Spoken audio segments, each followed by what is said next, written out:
Welcome to today's episode of Peak Market Watch. We speak with market leaders in commercial real estate and related services who have a close pulse on the current market environment. My name is Anton Mattli, co-founder and CEO of Peak Financing, and my co-host today is Abel Pacheco, one of our great data advisors with Peak Financing. We are honored to welcome Prashant Kumar, founder and managing partner of Multifamily Realty Gains, a multifamily investment firm active in various parts of the United States, including Indiana, Texas, and Georgia, where they have most of their activities. Welcome, Prashant. It's a pleasure to have you with us today. Why don't you give us a brief background about you as well as Multifamily Realty Gains? So I come from India, right? You guys can figure it out. I came here in '98 with $50 in my pocket. Now I worked my way up in the corporate environment all my life, and you guys know, Abel knows it very well. You know how corporate environment is. You get 3% raise and you are happy, every year, and you don't know that, you are losing money actually at 3% because the inflation is typically more than that. So long story short, 5 years ago, I thought, guys, I have to build something which can work for me while I'm not working, Till now, it was all trading time. You work, you get paid. You don't work, you don't get paid. But at some point, as life catches on, you start taking a step back and think about what is that do you really want to do in your life? I mean, is that what you want to continue to do all your life? So that brings me to real estate. I said I have to do something so that I can have some cash flow, that even if I'm not working. So like everybody else, I started in single families, bought bunch of single families, then it went into multifamily, bought bunch of multifamily myself, and then I realized I don't have enough money to buy more. So long story short, within 1 year, I bought 3 single families. I bought 24-unit multifamily, and then I jumped into syndication. And the first syndication that we did, and of course, I came in as GP capacity, considerable GP capacity on the project, 458 units. So it was a journey in the first year where I learned a lot. I gave myself, I put myself into the projects, with whomsoever, and I ended up learning and creating a space for me. And that's when I founded my Realty Gains. I said I have to have my own brand name, and I mean my real purpose is not just making money for myself. I come from a very humble background where my grandparents used to live with us all life. I spent a bunch of time helping others to gain peace. I spent considerable amount of time, helping folks to learn. I mean, I teach meditation free of cost. And similarly, I have passion to help, older generation. So I wanted to dabble into assisted living space, which we did a couple of years ago, 2 years ago, 1 year ago, actually, to be precise. And we are exploring that space also. But it's not about just making money for myself. That's not the real thing. The real thing is much deeper, where, we help, community, we help even people like us, who don't have time to be able to make their money work for them, even if they are not, actively involved in the real estate transactions. So the goal is to continue to acquire some assets, help the community at the same time, helping the investors who can make money while they don't need to pay that much attention onto the asset and get all the benefits of real estate investing, pride of ownership of real estate, and may reduce the taxes also. So those kind of things, that's the real purpose. And, the goal here in this communication is to share the knowledge with whatever we have with, very humbly with the listeners. Yeah, that's great to hear. Right. Obviously, as you said, it's not always about making money, but you need money in order to help others, right? So, Yep. Obviously, as always, it's important to invest, and it's important to make money, and it's important to have cash flow, because if that is not there, you don't have time to help, right? And That's true. so that's the ideal environment where you where you can balance both the investing as well as the helping part, right? And that's it's very important. And I would certainly say solely also in a space that a lot of syndicators, including you, invest in, which is more the workforce housing, right? Very often you have the ability to improve the lives even of the tenants. Yes, you make money, right? To improve a property, you make it crime-free, right? You make it a safe place. Yep. And yes, you can raise rents, and yes, you make more money. But at the same time, you also give a safe space for your tenants, right? So it's a win-win situation. You said it very right, Anton. I mean, and you guys know it, what we do. I mean, the goal is to, provide a cleaner environment. You have crime in the property. You have poor living condition. We get in, we clean up the place. We put the right kind of lightings. So that place is bright and inviting. It's not any more gloomy. You put in right, but you do the rehab of the property. Basically, you clean up, good bathrooms, good kitchens, nice clean carpet, or vinyl plank. So we do all that, and that gives better place for folks to live. And, yeah. and we put processes in place so that they don't have to come to our offices. They do the e-pay and all those delivery mechanisms. We use technology to reduce our expenses also. So very good. Yeah. These are all great things, right?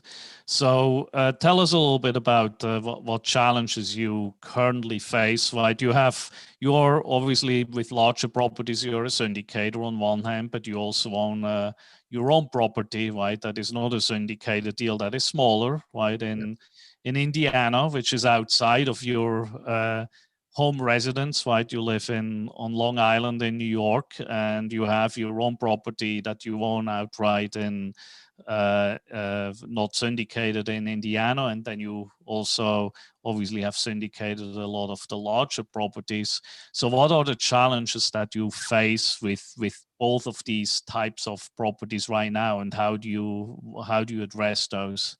See, one thing we have to realize, that when we are out of state owners, it is very important for us to find the right partner or the right property manager to manage our assets. That's the key of the project. And when you find a property manager, you have to consider that company as your partner in the deal, rather than considering them only a fee-based employee or contract employee.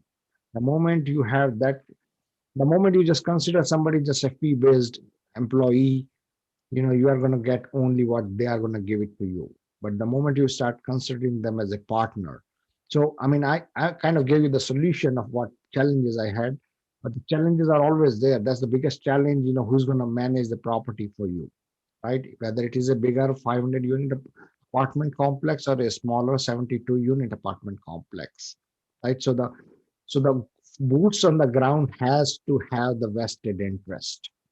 Otherwise, you are like, when cat is not there, cat is not around, mice play.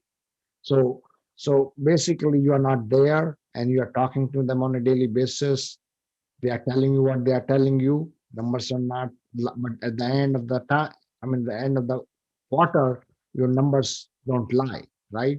So, uh, so that's a challenge. I mean, they tell you something else and they do something else. But the moment you start putting incentive-based compensation plan, where they feel that they are earning a little bit more for their effort, or they feel that there is a growth in their career. You go from one property to another property and you still bring them on with you, all the challenges will be gone. I mean, would it be wise for me to go to my properties, one property to another property every week? I mean, I don't, it's just not technically, it's not logistically possible. So the folks who are there, they have to replicate what you would like them to do. And that's it. That's the real all the hurdles will be solved right there. Everything else kind of small things, talking to the city, having the right GC coming in and doing the work or getting the work done. Those are just small things because you have taken care of the fundamental root problem. I mean, of course, the guy has to be competent, right? I mean, your property manager, somebody who has not done any real estate and you put them as a property manager is not going to work out. So the guy has to be competent, but you have to take their buy-in. Once you have that buy-in at the root level, then you are gold. I mean, then all these issues that we have had and we have heard it all the time, GC is not delivering what they had to deliver, property manager not doing the lease up is taking longer time, they are not motivated enough, they are not able to hire the right people. I mean, tell me, there are 100,000 things that can go wrong. But if you have the right resource with the right attitude, your life can become easier. And and the moment you start treating them as your partner in the crime, they start working with you, even if you have to spend a few bucks more, even if you have to have lesser uh, part of the pie. It just works. I mean, for me, it works very well. I mean, my Indiana property, I don't lift my finger from here to here in a month. I spend 3 to 5 minutes at most. That's it. But I pay the guy more than what he deserves. I'd say Yeah. I pay him more than what he deserves, and he's happy for that, right? I mean, I don't even question him. I know that there might be some leakage. I mean, just I shouldn't even say that. I don't. I just close my eyes. I said, listen, you do what you have to do. As long as my numbers are meeting, that's all I care. And he's happy, and I can sleep in the night basically.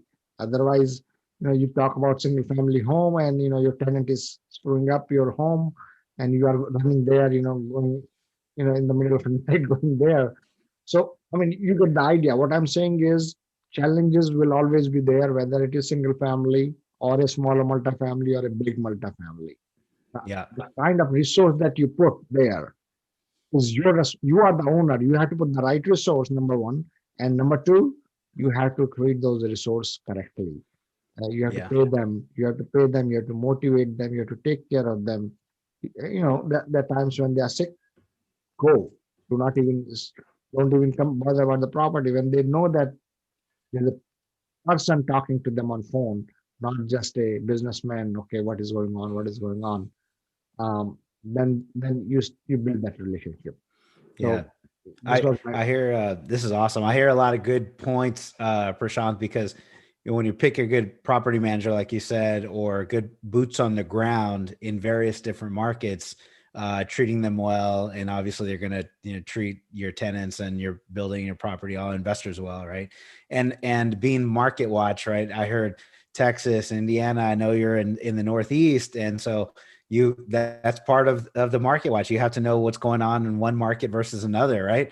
So what are some of the biggest differences you see in like the Texas market versus your other markets that you're in? see. Right now, everything is overpriced. You know it, and I know it very well. Right now, everything is overpriced. I got two properties yesterday night, both in tertiary market, and one had 11 offers today morning. I mean, I cannot compete with that. I'm talking about Midwest. Similarly, one in Northeast in a smaller property, uh, the guy says he's going to meet what he's asking. So overall, the market is high. Overall, market is high, uh, and I mean, if you have the capacity to take on the difficult projects, then maybe you can survive. But if you are just, very simple, not too much of, you don't want to take a project where you have heavy lift, that's when you will have trouble. Because there are a lot of people who want to get into those projects, and you will end up paying more than what it is worth. And I would be very careful. I mean, I don't know where the market is. I don't have a crystal ball. You know it more than me. Um, Cap rates, right now people are trading at 3.5 cap rate. I don't know how can they make money if the cost of the money is 3 point more than 3.5. It's So nutty. It's a nutty. And Anton shares this with us on a daily basis where the 10-year treasury, Anton, where's the 10-year treasury at this current, time. But, where are we Yes, at? right today it reached the 150 mark, right? So the funny story there is, right? I'm one of the preferred partners for the real estate guys, and so they do every year at the beginning of the year they do a 2021 forecast for this year and obviously the previous years. So Robert Helms naturally asked for input from all the experts he has within in his network, what they think about their particular space. And I went on a limb and said, I think we will see 150 Treasury rates this year. I actually said that I think we will see a 2% plus, but the 150 I was really confident about. What I was not really confident about that it would happen just within a month after I said it. Right. So the reality is, the market can move very quickly. And it remains to be seen where the cap rates ultimately, how much they are being impacted, right? Because the argument still is, even with the Treasury yield moving up, the delta, the spread between the 10-year Treasury and the cap rates is still historically relatively big. So there are a lot of arguments out there that the market can support it. But to your point, Prashant, certainly we see so many deals that are the going in cap rate, even for C-class properties, are now with a soft value add, right? So not a true value add property, where the cap rates come in, as you mentioned, in the 3.5% to 4% range. And you essentially pay for a stabilized property for a C-class 3.5% to 4%, because you have that slight upside with spending $3,000 to $5,000 in rehab, hoping that you can push your rents another $75 or $100, right? So there is a lot of hope in all of that. And obviously, when you buy it at 3.5% to 4%, and your borrowing costs are essentially at the same or very similar level, you need to come up with pretty creative rent growth numbers to make that all work, right? Absolutely. I mean, that's the real point, right? Cap rate versus your cost of the money. I mean, if the cost of money is equivalent to cap rate, then you are not really making any money on the property. So all your return is based on the value addition and the rent growth. And you have to be confident that that rent growth is going to drive your cap rate, keep the cap rate where it is right now. I mean, if the cap rate starts decompressing, even that rent growth is not going to give you anything, right? I mean, if the market becomes softer, cap rate starts becoming a little bit higher, um, you know, uh, you're done. I mean, to me, it's a very scary market. I don't have the crystal ball, as I said. Um, you know, just do what you can do very carefully, because it is very easy to lose the shirt. We are talking about millions of dollars. It's not one single family home where you make a mistake, you can survive. If you have a $10 million property and 1% cap rate, is $1 million. So uh, you're gonna, you know, it's just a difficult market. Let's just put it this way. Yeah, no, it's a very good point. And on top of it, right, when you're syndicating the deal, then you put also your investors' money at risk, right? Uh, to be frank, I see a lot of syndicators that still do these deals because they have very little skin in the game, right? Yes, they charge an acquisition fee and then put that fee into the deal, claiming that they have skin in the game. But ultimately, it's just taking some money that you receive and put it into the deal. That's not really skin, right? Yeah. And obviously, the upside for a sponsor is very significant, whereas the downside is relatively limited at the same time for the sponsor, right? So I think there really the ethical element comes in, whether you as a sponsor really believe that this deal can work, or whether you just hope for the best, right? Yeah, I think most of the time, whatever these people are doing the deals, they're just hoping for the best. Yeah. They're hoping that the market will continue to grow the way it is growing. And you and I know it very, very clearly. That's not, I mean, it is growing, it has to come down someday, right? Whenever it is. I mean, maybe 6 months, maybe a year, maybe 2 years. But point is, are you able to catch your returns in within that time frame or not? If the moment it starts going down, you're not able to catch those returns, you're just waiting for the next upside, which will happen probably after 4 or 5 years, if at all. So Mhm. Yeah. I mean, I'm a little conservative, guys. I'm not trying to scare anybody, but that's all I'm saying. Look at what Yeah. you are buying. There is a if there is a way you can create value, whether it is ground up development, or that this property is messed up, you have huge advantage. You can create huge value here. Or the management inefficiency. Somebody is retiring, or somebody is giving you the property for free. That doesn't happen, of course. Uh, then you get into the project. I mean, there are good people out there who can do good job, and that's why we are surviving. We are also looking to buy more. It's not that we are not looking. We are treading our waters carefully. Hmm. You have to turn over a lot of rocks, to keep turning over a lot of rocks, and to add to the market side of it. Yes, 2021 brings with you an additional challenge, additional hurdle. Find as many rocks to turn over as you can to find, your pearl, right? So That is correct. Yeah, that is correct. Just hard work. I mean, yeah. so and the second thing is, I mean, if you are in a value add multifamily space, I mean, if that's not the space which is giving you the value, you have to adapt to the change also. I mean, what else can you do? I mean, the goal is for you to create value.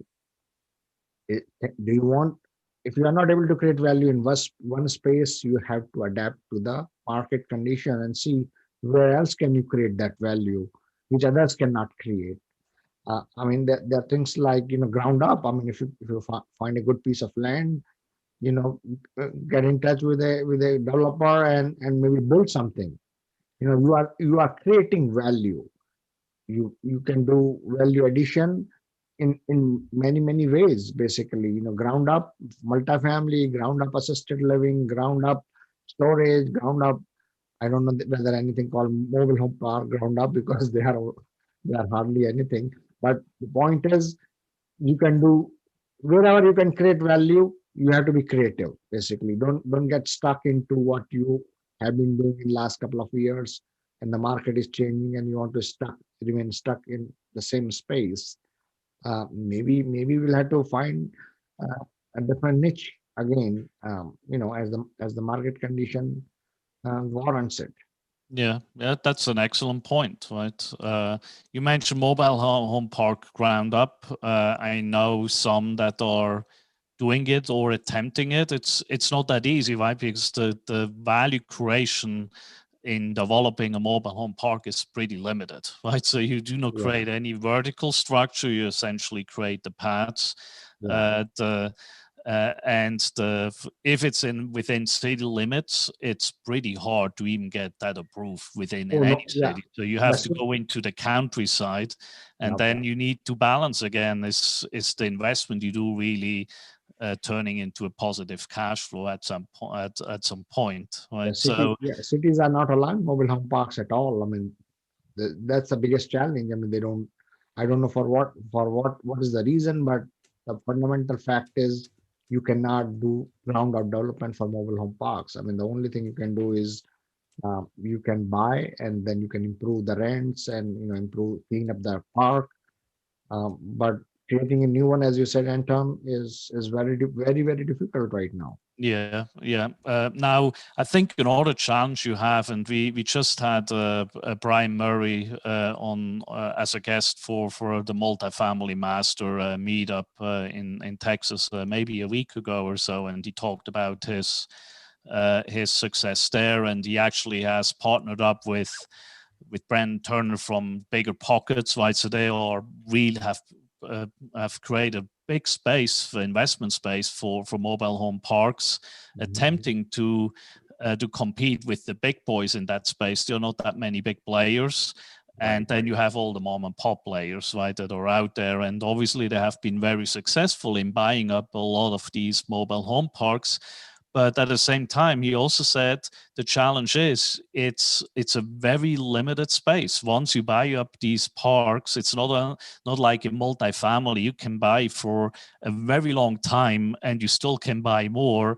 With mobile home parks, the supply of parks that actually meet your requirements is pretty limited, right? So, so you better be an expert in that field if you want to really scale it. Right? Yes, I mean, there's no new supply. It's not like, population will grow and the number of mobile home parks will grow. That is that is not happening at all. It's not like, single family homes coming up everywhere, in Phoenix. I mean, you go, builders are building left and right. That's not going to happen in mobile home parks. So you are just competing with the existing, whatever is out there. You are just competing, in that space. So yeah, that's a difficult space. Then your storage. I mean, storage is a good space. But again, cap rates have come down so much. I mean, so you have to find your niche. What you want to do. What can you do? Yeah, so certainly social media has been a major challenge for all the experts in the various segments, right? Whether it's mobile home park, whether it's self storage, in multifamily, right? It's so easy to learn about it, and then with all the coaches that are out there, everyone jumps on it, and now you just have all these prospective buyers that are jump on it. They're jumping on it. Yeah, information flow is so easy that that's right. In 15 minutes you can have thousands of folks looking at your deal, and everybody underwriting, and next thing you know, within 24 hours, you have multiple offers on the same property. It used to be different in a couple of years ago. Yeah. But now, I mean, I told you yesterday night I found a property. It came to the market yesterday night. Today morning I called the broker. He said I already have 11 offers. What market was that in? It was like a Louisville, in that area, a smaller property, but it just came in yesterday night, and here you go. So what can you do? So that's interesting. Anton. The social media. I don't know if I necessarily factored that in until you said it right now, but that's the truth. That's part of the market today because we're all seeking a great investment, and capital is going to seek a yield regardless of where it's at, whether it's retail or institutional or family offices. And in the retail space, then there are a ton of investors who are trying to figure out what to do with the stock market. I'm not as sure. And the economy, I'm not sure what's going to happen. And, it's the barriers of entry into these types of assets are slowly dropping down with information share. And now you have more buyers, potential buyers, and 11 offers in Louisville. They're overnight. They are overnight. I don't know whether you guys have noticed in last 2 weeks. I mean, right now it is 25th of February. That's the day we are recording this podcast. But in last 2 weeks, I have seen a lot of inventory coming, a lot of new OMs coming in my email. I mean, I'm seeing at least one or two in the markets which I have been following closely, which used to be like one in a month or one in a week. I'm seeing one or two daily. The email. I don't know whether that is you guys are seeing it or not. I don't know what is the phenomena. I think sellers are in hurry to sell their assets. That's what it boils down to. I mean, there is some wind going on somewhere, and I'm not trying to spread the rumor in any way. But I'm seeing a lot of a lot of new properties, multifamily properties coming onto the market. So to be fair, I think there are a number of factors that play into it, right? So year end and early of every year tends to be slower period, right? So that is kind of normal that December and January is a little bit slower. Now with COVID-19, everything I think just has come to a halt for a longer period, where all the sellers wanted to figure out how the elections go, how the election go through, how the vaccinations ramp up, how the eviction laws are being extended, and so on. And also because we certainly have seen quite a bit of stress with a lot of property owners in November and December with their collections. And I think they then realized that it was a weakness that they could recover from in January. And actually all the brokers were already ready with their OM, so that they just had to update the numbers. And now January and February tend to look better again. And now everyone rushes to the market because now it's a perfect time to take advantage still of the relatively low borrowing cost. And again, just that massive demand, right, of buyers that are out there looking for deals. So if you're a seller, you really have to wonder whether you just want to sell, even if you didn't plan to, because you are in such a strong position as a seller. Right. No, I kind of agree with the points that you mentioned, Anton. COVID, of course, kind of not slowing down, but at least you have some news there, about the vaccine. Presidential election is over. Sellers are coming out of their comfort zone. They were sitting on their OMs, and now, January has passed. So yeah, I think that is the real factor in the last 2 weeks. What we have seen, some inventory coming into the market. Yeah, and I'll add, I know we're talking about commercial, but we don't operate in a vacuum, right? In San Antonio, the market, I saw an Express News article. It said house sales rose by 22% compared to the same month last year, and then 68% of the houses had a higher median income. Higher average sale price, and then a good number. The median price point jumped about 13%. So if you have a higher number of sales at a higher average sale price, then even on the single family, they're kind of experiencing the increase in property values. So I'm like, wow, that's San Antonio market. Yeah, I mean, I would say I do not know how it is on Long Island, but also everywhere in Texas, right? So, like we have a neighbor that put the house up for sale. It's on the upper end from a price point perspective, and they listed it and they got an offer before the first open house, right? And then decided, well, we still do an open house for 4 hours, right? They had the whole neighborhood was filled with cars, right? So they had time slots, right? So essentially every 10 minutes you had someone else looking at that house, right? So they will, I don't know yet for what it's going to trade for, but it will be significantly above the asking price. Right? Yes, 100%. I have a house which I'm selling.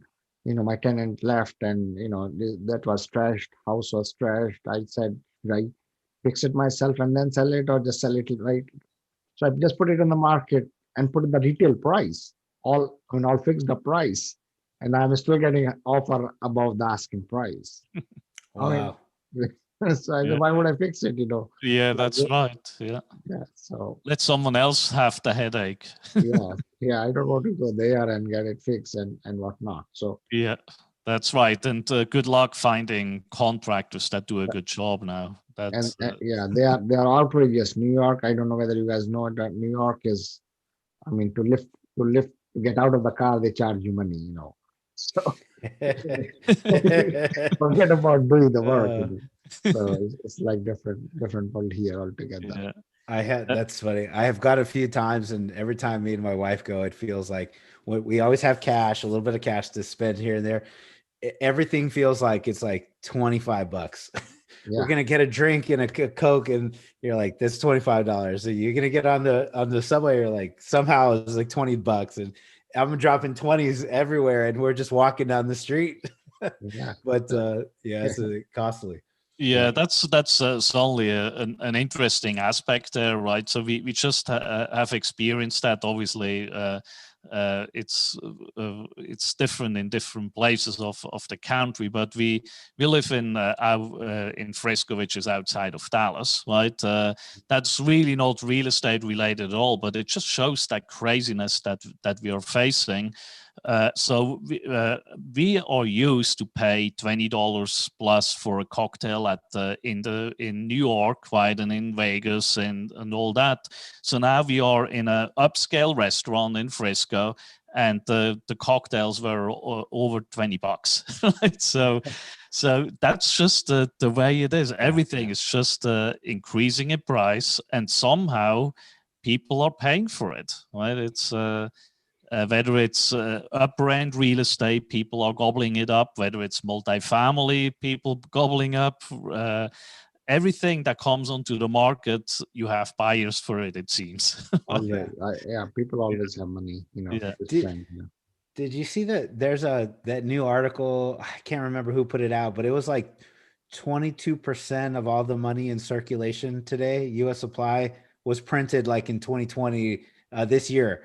And the article just shocked me. I go, wow, that's that's like almost a quarter. That's a big chunk of our money that's around right now. That's why you have so much inflation, higher inflation, right? I mean, in last 1 year, cost of living has gone up for that matter. Everything is so expensive. Your lumber has gone up. Oh yeah. You go to Home Depot, anything that you had bought for $10, now it is 12, 13, $15, at least 20-30%. I went there to see the kitchen granite. I said, let me figure it out. The granite which I used to buy at 39 cents per square feet now is 49 cents per square, not cents, $49 per square feet. Yeah. So everything is 20-30% higher. So and it's just not construction, it is labor, it is consumer goods, it is medicine, everything. But your salaries have not gone up. The money that you are making in your life has not gone up. So what is the impact of that? Your saving capacity has gone down. Yeah. So the question here really is, right, we all feel that everything got so expensive, but yet the official inflation rate is still below 2%. So that's the crazy part, how they are somehow able to come up with a number that we certainly do not feel is the accurate number. Now, when you talk about lumber, obviously that's one of these other crazy things that impact rehab, but it also impacts ground up construction, particularly in the South, where everything is done with lumber. The interesting element there is I read an article in the Wall Street Journal that the mills make a fortune, right? They are really benefiting from it, but the actual prices for the trees have gone down. They are at the lowest level, inflation adjusted, over the last 50 years. Right? Yeah, I mean, see, they have raised the cost is lower, and the prices are higher. So who's making money? Yeah. These mills are making money, right? I mean, that's exactly they're just that's their time to make money, basically, in the time.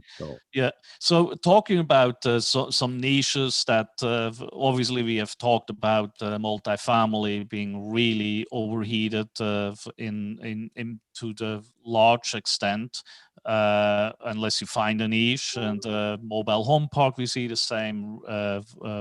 Storage, we see the same thing. You have been investing in assisted living, and that's pretty close to my heart because our family is also active in that space. So, can you tell us a little bit what your experience has been there, and also particularly what I'm interested in, because you invested in California, which is not necessarily the first place you would invest in, even in assisted living. So why did you make that decision, and how did that all work out, and where do you see the challenges? Yeah, see, the biggest challenge in assisted living is, of course, California is not the best market to invest in assisted living because of regulations, not because of anything else. California has huge regulations. We end up spending a lot of time meeting the demand. We have almost like one guy always working on filling up the paper like 24/7 for making sure we are complying to those regulations. So California is not definitely the best market. However, in 6-bed facilities, I still feel that we can make money in terms of higher cap rate. Although your project size is smaller, if we can buy multiple 6 beds closer to each other, 3, 6, 9, 12, then possibly we can make money up to 10-15% cap. The challenge that we have is the lending. It's very difficult to find a lender who lends it. Very, very difficult. Uh, it's just almost impossible. Unless you really find a lender who can lend you on just the property, and then you put in the money to to establish a business there. If you can do that, you can make good money there. If you're buying an existing home with the business in it, you'll have tough time finding a lender because that's not a residential home anymore, and you are going to use it for the business purposes. And there's no commercial lender who's giving you the money on the residential. You'll go to the SBA, and SBA has huge amount of guidelines, scrutiny into this space. So to me, to me, California lender, and what are you buying? Are you buying a home, or are you buying? I mean, if you are buying a single family home on a personal loan on your W-2, I mean, on your debt, basically debt to income ratio goes down every time you buy. How many of them can you buy? And can you put them into an LLC? Because some lenders don't allow you to do that. So that's a challenge. So there are challenges. This space is filled with challenges. Yeah. On- Yeah, very good point there, right? And wanted to touch on that financing piece, right? We have had that discussion many times about financing, and specifically, right, for our listeners who may not be familiar with that, there are assisted living. You essentially have residential assisted living, what Prashant was talking about, and then you have the large assisted living facilities that are more the institutional types. Now, for the institutional types, there is financing readily available, even from the agencies, right, from large banks, from the agencies, and so on. What Prashant has touched on is very specific to residential assisted living, where somehow the SBA lends, so that's the positive part, but you have a 5 million limit, right? That is restrictive on one hand, apart from their regulations. The benefit is that the leverage is pretty good, right? It can go all the way up to 90% leverage. But the problem is that the same lender that would be happy to lend to you with an SBA guarantee wouldn't be willing to lend to you without that guarantee, even though the cash flow is actually much stronger for that business, combined real estate and business, than it would be for an equivalent multifamily property or single family property. But somehow in that residential assisted living space, there are no lenders out there that offer any reasonable financing, right? So you clearly touch on the point that is a main challenge there. I see it also as an advantage for someone who can overcome it with creative financing and or also work around all the regulations the SBA has. So creative financing is the way through which you can get into this business. If you have creative financing, seller financing, you can get in, and once you establish yourself, then you can go to the lender and then ask for a commercial loan based on NOI of the asset. But California, trust me, that has taken the toll out of us. I do not know why we spent so much time trying to find the lender, but eventually we had to go back to SBA to find. We are still acquiring some more. I don't know why we are acquiring it based on what I told you, but we are in that mode. We acquired few year and 15 months ago. We are acquiring one or two more, but it was a tough thing. And you can do the same thing in other states also. I mean, I'm hearing like in Phoenix and all, there are some lenders who are willing to give you the money, but not in California for whatever reason. What I suggest, if you are in this business, I think the better way to go is to the bigger box facility where, big box where you have lenders available, where that that thing works.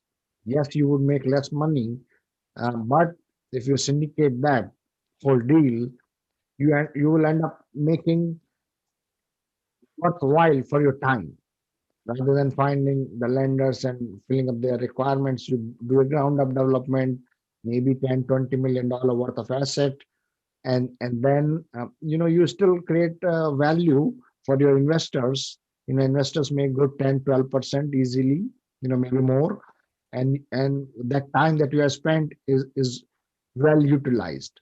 um, the third challenge I would tell you in the small assisted living space is finding the labor, because it's a 24-hour business, and you have to have an operator who has good grasp on labor, and who is familiar with the labor laws of the state. Again, California is a tough state. You have to have the right kind of labor. Be prepared that you will get sued by your employees. Workman comps and things like that. I mean, I have met a lot of operators in other states who are doing weird things. I mean, that's not how we do the business, so we don't want to get into that too much more. There are a lot of people who are doing it.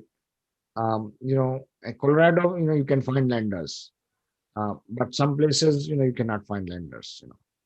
And the Yeah. workforce basically. Yeah. So very good point. Workforce is only very challenging, right? It's being a caregiver, being paid 12, 13, $15 per hour is a thankless job, right? So find the right staff obviously is a challenge, right? Yeah. So I think what you have highlighted here, this is a great niche for the right operator that is willing to put a lot of time and energy up front into that, and then the returns are essentially double or even more than what multifamily can provide, but it takes a lot of effort to achieve that. And one more point I would say, if you are just an investor, if you are not an operator, it's not worth your time. Finding there are no operators. There's no company who will give you, unless you become a partner with an operator. Then operator is a partner in the business. You cannot just go hire an operator for your assisted living smaller facility. It's not like big facility where they are property operating companies who will give them the whole thing. So there's nothing called assisted living operating company in the residential space. Yeah, So, that do a decent job for you. yeah, yeah. Yeah. It has, yeah. I mean, I'm talking about the decent job. I mean, you may find somebody, but Right. you'll end up losing your shirts easily. Yeah, yeah. Very good point. Yeah, so all great points. Obviously, we veered away a little bit from the typical topic, but I think our listeners appreciate that additional insight you have there. And anyone who thinks to jump into assisted living, residential assisted living, don't be scared, but recognize that there are a lot of challenges that are there. So yes, the returns all look very good, but it also takes a lot of effort to get to those returns. And there are a lot of gurus who are selling the dreams. I would say that, guys, just be careful. Yeah. It is so easy to sell the dreams, but it's so difficult to operate a business. And I'm willing to talk one-on-one with anybody, kind of bring them up to the speed. And I have resources, in other states. I have resources, Colorado, Phoenix. I mean, I can hook you up with the right people if you wish to start something in those states. I don't, I mean, the other states also, of course, we have those homes, and I'm building my network. Uh, Anything I can help, I would love to help. Yeah, very good. Appreciate it. So you mentioned that you're willing to help. So as always, right, it's important that our listeners have the ability to reach out to you for hopefully not just asking for your help, but also if you have a deal that you meet some new prospective investors, right? So how can our listeners reach you? See, I have created a website where, just for my friends, where I educate my investors through my portal, myrealtygains.com. There, please subscribe to a 7-day email course, which tells you the benefits of passive investing. It's all free, and you can join a passionate passive investors club. It's more education, and you want to talk to me, there is a link there to set up some time on my calendar. My email is prashant@myrealtygains.com. So there are many, many ways nowadays to connect with anybody. But prashant@myrealtygains.com, that's simple thing. Drop me an email. I would love to talk to you. Very good. Really appreciate it. Abel, do you have a last comment or statement before we say goodbye to Prashant? No, just I appreciate hearing your insight and hearing your take on the market as also your different your assets that you manage. It's always really cool to hang out with you for a few minutes, Prashant. So we're honored, grateful, appreciative, humble. Thank you very much. Yeah, thanks again, Prashant. Honor is all mine, that you have taken time to talk to me, Thank you so much. Yeah, very much. thank you. Bye-bye. Bye, guys.